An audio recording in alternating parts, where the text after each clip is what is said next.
പ്രവാചകത്വത്തിനു ശേഷം മക്കയിൽ 3 വർഷക്കാലം രഹസ്യമായും പിന്നീട് 10 വർഷക്കാലം പരസ്യമായും നബി തങ്ങൾ മതപ്രചാരണം നടത്തി. ഖുറൈശികളുടെ ആക്രമണങ്ങൾ നബി തങ്ങൾ വകവെച്ചില്ല. അവർ പ്രചരിപ്പിച്ച അപവാദങ്ങൾ നബി തങ്ങൾ ശ്രദ്ധിച്ചതേയില്ല. കാരണം അള്ളാഹുവിൽ നിന്നും കൊണ്ടുവന്നതിനെ ജനങ്ങൾക്ക് മുമ്പിൽ തടയലായിരുന്നു അവരുടെ ലക്ഷ്യം.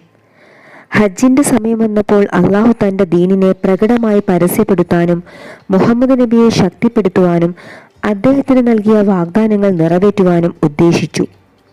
നബി സല്ലല്ലാഹു അലൈഹി വസല്ലമ തന്റെ വീട്ടിൽ നിന്നും പുറപ്പെട്ടു. മീനായിലെ ജംറത്തുൽ അഖബയുടെ സമീപത്തെത്തിയപ്പോൾ ഖസ്റജിൽ നിന്നുള്ള ഒരു വിഭാഗത്തെ കണ്ടുമുട്ടി. അള്ളാഹു അവരുടെ കാര്യത്തിൽ നന്മ ഉദ്ദേശിച്ചിട്ടുണ്ടായിരുന്നു. നബി തങ്ങൾ അവരോട് ചോദിച്ചു, നിങ്ങൾ ആരാണ്? അവർ പറഞ്ഞു, ഞങ്ങൾ ഖസ്റജ് ഗോത്രത്തിൽ നിന്നുള്ളവരാണ്.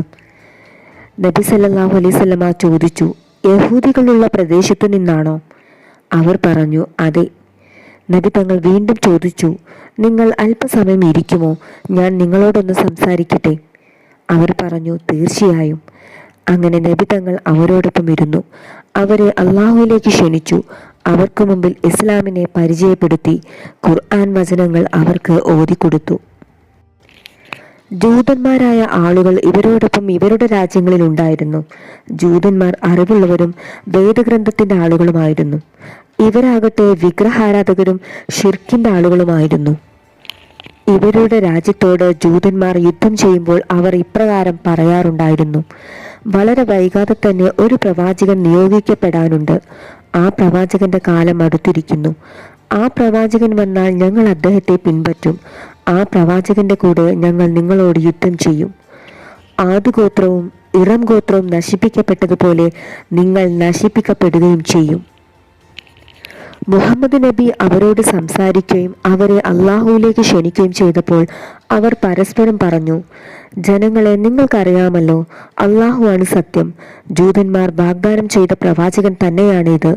അതുകൊണ്ട് ജൂതന്മാർക്ക് മുമ്പ് നമുക്ക് ഈ പ്രവാചകനിൽ വിശ്വസിച്ചുകൂടെ? അങ്ങനെ അവർ അത് അംഗീകരിക്കുകയും മുഹമ്മദ് നബി അവർക്ക് മുമ്പിൽ സമർപ്പിച്ച ഇസ്ലാമിനെ അവർ സ്വീകരിക്കുകയും ചെയ്തു.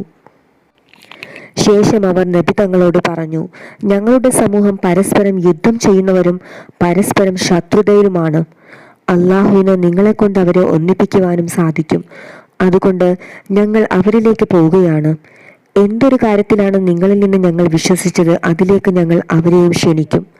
അള്ളാഹു അവരെ നിങ്ങളുടെ പേരിൽ ഒരുമിച്ച് കൂട്ടിത്തന്നാൽ അവരെ സംബന്ധിച്ചിടത്തോളം നിങ്ങളെക്കാൾ പ്രതാപവാനായ മറ്റൊരു വ്യക്തി വേറെ ഉണ്ടാവുകയില്ല.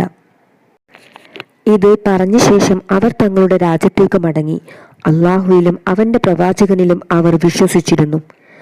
ഖസ്റജ് ഗോത്രത്തിൽ നിന്നുള്ള 6 വ്യക്തികളായിരുന്നു അവർ.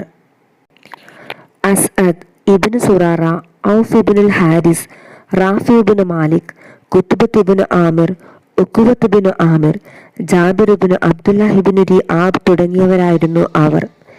ഈ 6 പേർ മദീനയിലേക്ക് മടങ്ങി. ഇസ്ലാമിലേക്കുള്ള പ്രബോധകരായിക്കൊണ്ടാണ് അവർ മദീനയിലേക്ക് തിരിച്ചു ചെന്നത്. അവരിലൂടെ ഇസ്ലാം പ്രചരിച്ചു. മദീനയിലെ എല്ലാ വീടുകളിലും മുഹമ്മദ് നബിയെക്കുറിച്ചുള്ള സംസാരങ്ങളും ചർച്ചകളുമായി. ഉമ്മയും ബാപ്പയും ഒത്ത സഹോദരന്മാരായിരുന്നു ഔസ് ഖസ്റജ് ഗോത്രക്കാർ. ഔസ് ഗോത്രം ഔസ് ഇബ്നു ഹാരിസയിലേക്കും ഖസ്റജ് ഗോത്രം ഖസ്റജ് ഇബ്നു ഹാരിസയിലേക്കും ചേർത്തപ്പെട്ടവരായിരുന്നു. ഇതിനു മുമ്പ് അവർ അവരുടെ ഉമ്മയായ ഖൈലത്തിന്റെ പേരിലാണ് അറിയപ്പെട്ടിരുന്നത്.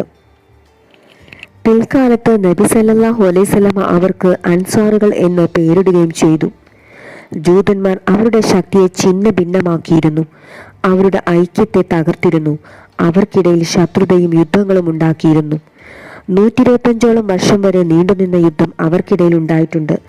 അങ്ങനെ അള്ളാഹു ഇസ്ലാം കൊണ്ട് അതിനെയെല്ലാം അണച്ചു കളഞ്ഞു. മുഹമ്മദ് നബിയിലൂടെ അവർക്കിടയിൽ പരസ്പര സ്നേഹമുണ്ടാക്കി. ആലു ഇമ്രാൻ വചനം 103. നിങ്ങൾ ഒന്നിച്ച് അള്ളാഹുവിന്റെ കയറിൽ മുറുകെ പിടിക്കുക. നിങ്ങൾ ഭിന്നിച്ചു പോകരുത്. നിങ്ങൾ അന്യോന്യം ശത്രുക്കളായിരുന്നപ്പോൾ നിങ്ങൾക്ക് അള്ളാഹു ചെയ്ത അനുഗ്രഹം ഓർക്കുകയും ചെയ്യുക. അവൻ നിങ്ങളുടെ മനസ്സുകൾ തമ്മിൽ കൂട്ടിയിണക്കി. അങ്ങനെ അവന്റെ അനുഗ്രഹത്താൽ നിങ്ങൾ സഹോദരങ്ങളായി തീർന്നു. നിങ്ങൾ അഗ്നികുണ്ഡത്തിന്റെ വക്കിലായിരുന്നു. എന്നിട്ട് അതിൽ നിന്ന് നിങ്ങളെ അവൻ രക്ഷപ്പെടുത്തി. അപ്രകാരം അള്ളാഹു അവൻ്റെ ദൃഷ്ടാന്തങ്ങൾ നിങ്ങൾക്ക് വിവരിച്ചു തരുന്നു, നിങ്ങൾ നേർമാർഗം പ്രാപിക്കുവാൻ വേണ്ടി. ഈ 6 പേർ മദീനയിൽ ജനങ്ങളെ അള്ളാഹുവിലേക്ക് ക്ഷണിച്ചുകൊണ്ടിരുന്നു. 1 വർഷം പിന്നിട്ടു. പ്രവാചകത്വത്തിൻ്റെ 12-ാം വർഷം കടന്നു വന്നു. ഹജ്ജിനു വേണ്ടി മദീനയിൽ നിന്നും 12 ആളുകൾ പുറപ്പെടുകയാണ്. 2 പേർ ഔസ് ഗോത്രത്തിൽ നിന്നും 10 പേർ ഖസ്റജ് ഗോത്രത്തിൽ നിന്നുമായിരുന്നു. അതിൽ 5 പേർ കഴിഞ്ഞ വർഷം നബി സല്ലല്ലാഹു അലൈഹി വസല്ലമയിലൂടെ ഇസ്ലാമിലേക്ക് കടന്നു വന്നവരായിരുന്നു. ഖസ്റജ് ഗോത്രത്തിൽ നിന്ന് അസദ് ഇബ്നു സുറാറ, ഔഫ് ഇബ്നുൽ ഹാരിസ്, മുആദ് ഇബ്നു ഹാരിസ്, റാഫി ഇബ്നു മാലിക്, ഉബാദത്ത് ഇബ്നു സ്വാമിത്, യസീദ് ഇബ്നു സഅലബ, അബ്ബാസ് ഇബ്നു ഇബാദ, കുത്തുബത്ത് ഇബ്നു ആമിർ, ഉഖ്ബത്ത് ഇബ്നു ആമിർ തുടങ്ങിയവരായിരുന്നു ഉണ്ടായിരുന്നത്. ഹബുൽ ഹൈസം ഇബ്നു തൈഹാൻ, ഓയം ഇബ്നു സായിദ തുടങ്ങിയവരായിരുന്നു ഔസ് ഗോത്രത്തിൽ നിന്നും ഉണ്ടായിരുന്നത്. ഇവർ മക്കയിലെത്തിയപ്പോൾ മിനയിൽ വെച്ച് അഖബയുടെ സമീപത്ത് നബി സല്ലല്ലാഹു അലൈഹി വസല്ലമ അവരെ കണ്ടുമുട്ടി. അങ്ങനെയാണ് അവരുമായി 1-ാം അഖബ ഉടമ്പടി ഉണ്ടാകുന്നത്. സന്തോഷഘട്ടങ്ങളിലും പ്രയാസങ്ങളിലും ഞെരുക്ക സന്ദർഭത്തിലും ആശ്വാസത്തിൻ്റെ സന്ദർഭത്തിലും നബി സല്ലല്ലാഹു അലൈഹി വസല്ലമയെ അനുസരിക്കാനും കേൾക്കാനും തയ്യാറാണെന്നും നന്മ കൽപ്പിക്കാനും തിന്മ വിരോധിക്കാനും ഞങ്ങൾ ഒരുക്കമാണ് എന്നും സത്യം പറയുവാൻ ഞങ്ങൾ ബാധ്യസ്ഥരാണ് എന്നും അള്ളാഹുവിൻ്റെ മാർഗത്തിൽ ഒരു ആക്ഷേപകന്റെ ആക്ഷേപവും ഭയപ്പെടുകയില്ല എന്നും മദീനയിൽ വന്നാൽ നബിയെ ഞങ്ങൾ സഹായിക്കുകയും നബിയുമായി ബന്ധം സ്ഥാപിക്കുകയും ചെയ്യുമെന്നും സ്വന്തം മക്കളെയും കുടുംബത്തെയും ശരീരത്തെയും എന്തിൽ നിന്നെല്ലാം സംരക്ഷിക്കുമോ അതിൽ നിന്നെല്ലാം മുഹമ്മദ് നബിയെയും സംരക്ഷിക്കുമെന്നായിരുന്നു 1-ാം അഖബ ഉടമ്പടിയിൽ ഉണ്ടായിരുന്ന കരാർ. ഹജ്ജിന്റെ സമയം കഴിഞ്ഞു നടന്ന ഈ ഉടമ്പടിക്ക് ശേഷം അവർ മദീനയിലേക്ക് മടങ്ങുകയാണ്. മുഹമ്മദ് നബി സല്ലല്ലാഹു അലൈഹി വസല്ലമ അവരുടെ കൂടെ മുസ്അബ് ഇബ്നു ഉമൈർ റളിയല്ലാഹു അൻഹുവിനെയും അയച്ചു. അവരെ ഇസ്ലാമിനെ കുറിച്ച് പഠിപ്പിക്കുവാനും ഖുർആൻ ഓതിക്കൊടുക്കുവാനും മദീനയിലുള്ള ആളുകളെ ഇസ്ലാമിലേക്ക് ക്ഷണിക്കുവാനും വേണ്ടിയായിരുന്നു നബി തങ്ങൾ അദ്ദേഹത്തെ കൂടെ പറഞ്ഞയച്ചത്.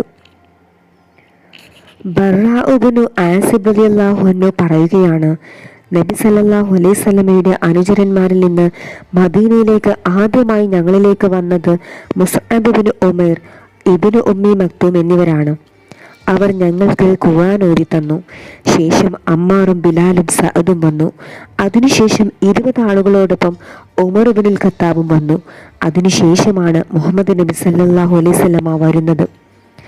ആ ദിവസം മദീനക്കാർ സന്തോഷിച്ചതുപോലെ മറ്റൊന്നിലും അവർ സന്തോഷിച്ചതായി ഞാൻ കണ്ടിട്ടില്ല. മദീനയിലെ കുട്ടികളും ചെറുപ്പക്കാരും അള്ളാഹുവിൻ്റെ പ്രവാചകൻ ഇതാ വന്നിരിക്കുന്നു എന്ന് പറയുന്നത് ഞാൻ കാണുകയുണ്ടായി. മുസ്അബ് ഇബ്നു ഉമൈർ റളിയല്ലാഹു അൻഹുവിലൂടെ മദീനയിലുള്ള ഒരുപാട് ആളുകൾ ഇസ്ലാം സ്വീകരിച്ചു. സഅദ് ഇബ്നു മുആദ് റളിയല്ലാഹു അൻഹു, ഉസൈദ് ഇബ്നു ഖുലൈർ റളിയല്ലാഹു അൻഹു തുടങ്ങിയവർ അതിൽ പ്രധാനികളായിരുന്നു. ഇവർ ഇസ്ലാം സ്വീകരിച്ചതിലൂടെ ബനു അബ്ദുൽ അഷ്ഹൽ ഗോത്രത്തിൽപ്പെട്ട എല്ലാ ആളുകളും ഇസ്ലാമിലേക്ക് കടന്നു വന്നു. അംർ ഇബ്നു സാബിത്ത് എന്ന വ്യക്തി മാത്രമാണ് അന്ന് ഇസ്ലാം സ്വീകരിക്കാതെ വൈകിയത്. അദ്ദേഹം പിന്നീട് ഇസ്ലാം സ്വീകരിക്കുകയും ഉഹുദ് യുദ്ധത്തിൽ ഷഹീദാവുകയും ചെയ്തു. മദീനയിൽ വന്ന മുസ്അബ് ഇബ്നു ഉമൈർ റളിയല്ലാഹു അൻഹു ഇബ്നു സുറാറയുടെ വീട്ടിലായിരുന്നു താമസം. അള്ളാഹുവിലേക്ക് ജനങ്ങളെ ക്ഷണിച്ചുകൊണ്ട് അദ്ദേഹം മദീനയിൽ കഴിച്ചുകൂട്ടി. അൻസാറുകളുടെ എല്ലാ വീടുകളിലും പുരുഷനായും സ്ത്രീയായും കുട്ടികളായും മുസ്ലിങ്ങൾ ഉണ്ടായി വന്നു. അടുത്ത സീസൺ വന്നപ്പോൾ മുസ്അബ് ഇബ്നു ഉമൈർ മക്കയിലേക്ക് മടങ്ങി. മദീനയിൽ ഇസ്ലാം പ്രചരിപ്പിച്ചതിനെ സംബന്ധിച്ച് നബി സല്ലല്ലാഹു അലൈഹി വസല്ലമയെ അറിയിച്ചു. ഇസ്ലാമിലേക്ക് കടന്നു വന്ന ആളുകളുടെ ആധിക്യവും പ്രവാചകനെ ബോധ്യപ്പെടുത്തി. ഇത് കേട്ട് നബി സല്ലല്ലാഹു അലൈഹി വസല്ലമ ഏറെ സന്തോഷിച്ചു. മദീനയിലുള്ള ആളുകൾ വളരെ പെട്ടെന്ന് ഇസ്ലാം സ്വീകരിക്കാൻ ചില കാരണങ്ങളുണ്ടായിരുന്നു. ഔസ് ഖസ്റജ് ഗോത്രങ്ങളുടെ പ്രകൃതിയിൽ അള്ളാഹു വെച്ച മൃദുലതയും നൈർമല്യതയുമായിരുന്നു അത്. അഹങ്കാരം അവർക്കുണ്ടായിരുന്നില്ല. സത്യത്തെ നിഷേധിക്കുന്നവരായിരുന്നില്ല അവർ അടിസ്ഥാനപരമായി യമനിൽ നിന്നുള്ളവരാണ്. നബി സല്ലല്ലാഹു അലൈഹി വസല്ലമ ഇപ്രകാരം പറഞ്ഞിട്ടുണ്ട്, നിങ്ങളിലേക്ക് യമനിൽ നിന്നുള്ള ആളുകൾ വന്നിരിക്കുന്നു. അവർ ലോലമായ ഹൃദയത്തിൻ്റെയും മൃദുലമായ മനസ്സിൻ്റെയും ഉടമകളാണ്. ഈമാൻ യമനിൻ്റേതാണ്, അറിവ് യമനിൻ്റേതാണ്. 120 വർഷത്തിലേറെയായി നിലനിന്നിരുന്ന ഔസ് ഖസ്റജ് ഗോത്രങ്ങൾക്കിടയിലുള്ള ആഭ്യന്തര യുദ്ധങ്ങൾ അവസാനിച്ചു. യുദ്ധങ്ങളുടെ തീയിലും കയ്പുനീരിലുമാണ് അവർ ജീവിച്ചിരുന്നത്. അങ്ങനെ അവർ ഐക്യത്തെ ഇഷ്ടപ്പെട്ടു. യുദ്ധത്തിൽ നിന്നുള്ള മോചനം അവർ ആഗ്രഹിച്ചു. ഇസ്ലാമിലേക്കുള്ള അവരുടെ പ്രവേശനം വലിയൊരു അനുഗ്രഹമായിരുന്നു അവരെ സംബന്ധിച്ചിടത്തോളം. ഖുറൈശികളും മറ്റ് അറബി ഗോത്രങ്ങളും പ്രവാചകത്വത്തിൽ നിന്നും പ്രവാചകന്മാരിൽ നിന്നും ഒരുപാട് വിദൂരമായിരുന്നു. വിഗ്രഹാരാധനയിലും സകലമാന തിന്മകളിലും മുങ്ങിത്താഴ്ന്നവരായിരുന്നു അവർ. അതേ സ്ഥാനത്ത് ഔസും ഖസ്റജും ജൂതന്മാരിൽ നിന്ന് നബിമാരെക്കുറിച്ച് സംസാരിക്കുന്നത് കേട്ടിട്ടുണ്ട്. വരാനിരിക്കുന്ന ഒരു നബിയെക്കുറിച്ച് ജൂതന്മാർ സംസാരിക്കുന്നത് അവരുടെ ശ്രദ്ധയിൽപ്പെട്ടിട്ടുണ്ട്. അടുത്ത വർഷം യസ്രിബ് അഥവാ മദീനയിൽ നിന്നും വലിയൊരു സംഘം തന്നെ ഹജ്ജ് കർമ്മത്തിനായി മക്കയിലെത്തി. 73 പുരുഷന്മാരും 2 സ്ത്രീകളും, കൂട്ടത്തിൽ മുസ്അബ് ബിൻ ഉമൈർ റളിയല്ലാഹു അൻഹു ഉണ്ടായിരുന്നു. സ്ത്രീകളിൽ ഒരാൾ നസീബ ബിൻത് കഅബ് ആയിരുന്നു അതിലൊന്ന്. അവർ ഉമ്മു അമ്മാറ എന്ന പേരിലായിരുന്നു അറിയപ്പെട്ടിരുന്നത്. അസ്മ ബിൻത് അംർ ബിൻ അദിയ് ബിൻ സാബിത്ത് ആയിരുന്നു രണ്ടാമത്തെ സ്ത്രീ. ഉമ്മു മനി എന്ന പേരിലായിരുന്നു അവർ അറിയപ്പെട്ടിരുന്നത്. യസ്രിബിൽ ഇസ്ലാമിൻ്റെ പെട്ടെന്നുള്ള പ്രചാരം നബി തങ്ങളെ വളരെയേറെ സന്തോഷിപ്പിച്ചു. ഹജ്ജ് കർമ്മം കഴിഞ്ഞപ്പോൾ സംഘം പ്രവാചകർക്ക് മുമ്പിൽ വന്നു. ഈ പുതിയ ചലനങ്ങൾ മക്കയിലെ ശത്രുക്കൾ മണത്തറിയാതിരിക്കാൻ രാത്രിയിൽ മലഞ്ചെരുവിൽ സംഗമിക്കാമെന്നായിരുന്നു പ്രവാചകരുടെ നിർദ്ദേശം. അതനുസരിച്ച് രാത്രിയുടെ യാമങ്ങളിൽ പ്രവാചകരും യസ്രിബ് പ്രതിനിധികളും മലഞ്ചെരുവിൽ ഒരുമിച്ച് കൂടി.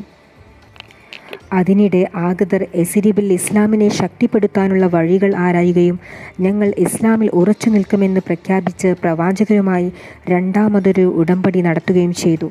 ഇത് ചരിത്രത്തിൽ 2ാം അഖബ ഉടമ്പടി എന്ന പേരിൽ അറിയപ്പെടുന്നു. പ്രവാചകന് സന്തോഷമായി. അവരുടെ എല്ലാ ആവശ്യങ്ങളും പ്രവാചകൻ അംഗീകരിച്ചു.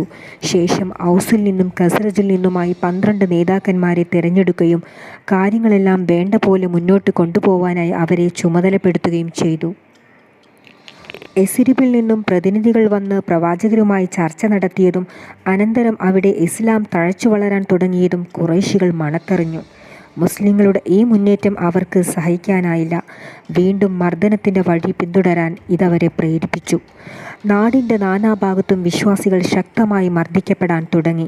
പീഡനം സഹിക്കവയ്യാതായപ്പോൾ പ്രതീക്ഷകളുടെ നാടായ മദീനയിലേക്ക് ഹിജ്റ പോകാൻ പ്രവാചകൻ അനുയായികൾക്ക് സമ്മതം കൊടുത്തു. അതോടെ വിശ്വാസികൾ മദീനയിലേക്ക് പലായനം ചെയ്യാൻ തുടങ്ങി.